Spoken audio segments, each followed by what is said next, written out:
In the Quran, there's a word that we often just translate as beauty, but that translation, well, it barely scratches the surface.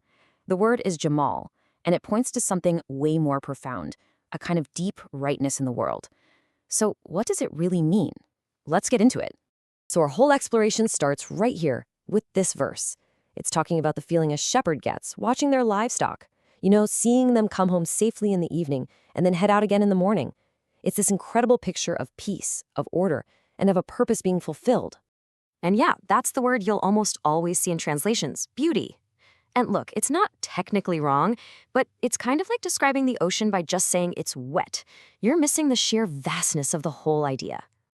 Which brings us to the big question, right? If Jamal isn't just about something being pretty or pleasing to the eye, then what is it? What deeper reality is it trying to show us? Okay, so let's start peeling back that first layer.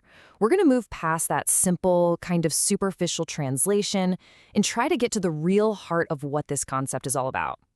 The classical commentators, they were really specific about this. They said Jamal isn't just any kind of beauty. It's a beauty that gives you this deep inner satisfaction because it confirms that things are exactly as they should be. They're in their right and proper place.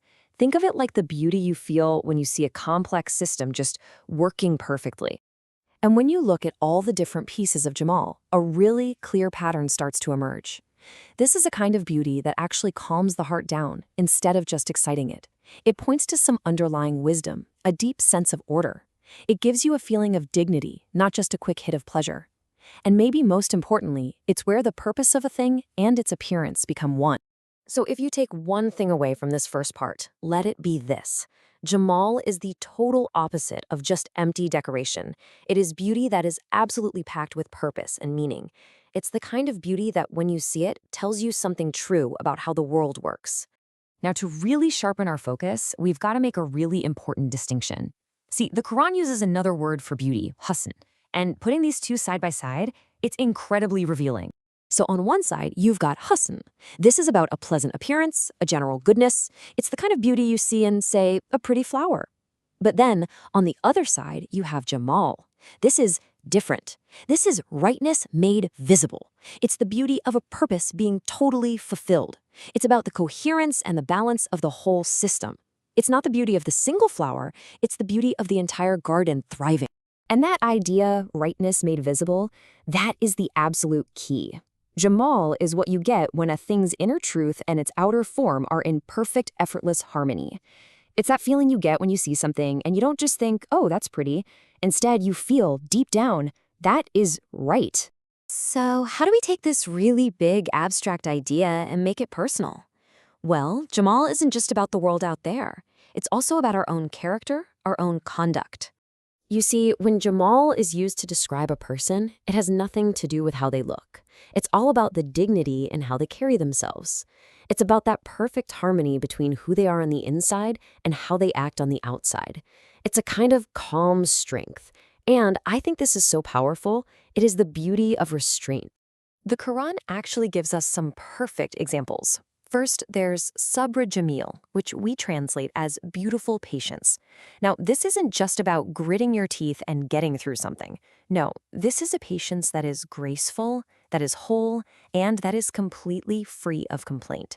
Second, there's safha jamil, a gracious pardon. This is a forgiveness that is total. It doesn't look for revenge, it doesn't hold a grudge. It actually restores dignity to a broken situation. And third, we have hajr jamil, a dignified withdrawal.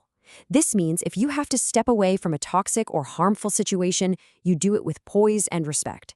You don't burn bridges or create more drama. So what's the thread that connects all three of these? It's the total absence of negativity. To live Jamal means to act without the ugly distortions that come from bitterness or a bruised ego. It means you meet life's biggest challenges with a wholeness of character that is, in and of itself, truly beautiful. But it goes even deeper than that. There's this whole spiritual dimension to Jamal. It isn't just a moral quality, it's actually a critical piece of the journey toward becoming a complete human being. So, in this spiritual path, you can think of it in 3 stages. First comes Jalal, or majesty. This is that awesome, overwhelming power that just shatters our ego. But, that can leave you feeling broken. And that's where Jamal, or beauty, comes in. It's the gentle healing force that puts the heart back together. And only after that healing can you reach for Kamal, or perfection, the completion of the self. So you see, Jamal isn't just one step on the path. It's the very atmosphere you need for wholeness to even be possible. It's like the climate of healing, of balance, and of peace that allows a person to finally become complete. All right, let's bring all of this together now. Let's try to grasp the full weight and, well, the beauty of this incredible concept in a final synthesis. Okay, first big idea. Jamal is not an add-on. It's not decoration you tack onto something to make it look nice. It is the deep, inherent order of a thing that is perceived as beauty by a heart that's ready to see it. And when you boil it all down, Jamal is simply truth fitting perfectly and peacefully into its form. There's no forcing it, no strain, what the source calls no violence. It's just a natural, effortless, and perfect alignment. And what's the ultimate goal? What happens then? Well, when a person truly embodies Jamal, their soul just isn't interested in impressing people anymore. It's not looking for validation from the outside.